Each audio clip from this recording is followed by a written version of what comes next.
Sie sorgen für Sicherheit um den Gotthardtunnel. You speak English, German? Yes. English? English. Okay. Der TCS-Pannendienst und das Schwerverkehrszentrum haben Hochbetrieb. In der Ferienzeit fahren tausende Fahrzeuge aus dem In- und Ausland quer durch die Schweiz.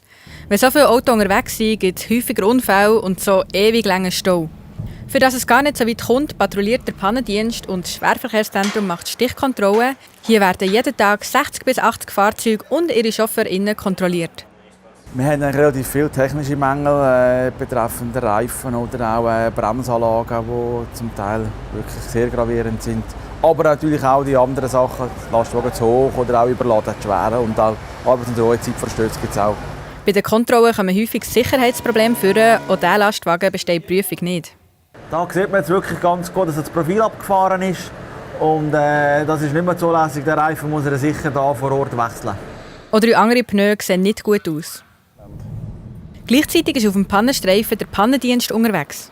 Jetzt haben wir einen bekommen, in Wassen. Da sind wir gerade unterwegs. Bei einer Familie aus England stimmt etwas mit dem Hinterrad nicht. One of our wheel trims had come off. We pulled over and saw that all the wheel nuts were loose. Pretty scary, yeah. Especially because of some of the bends that we'd been on, yeah.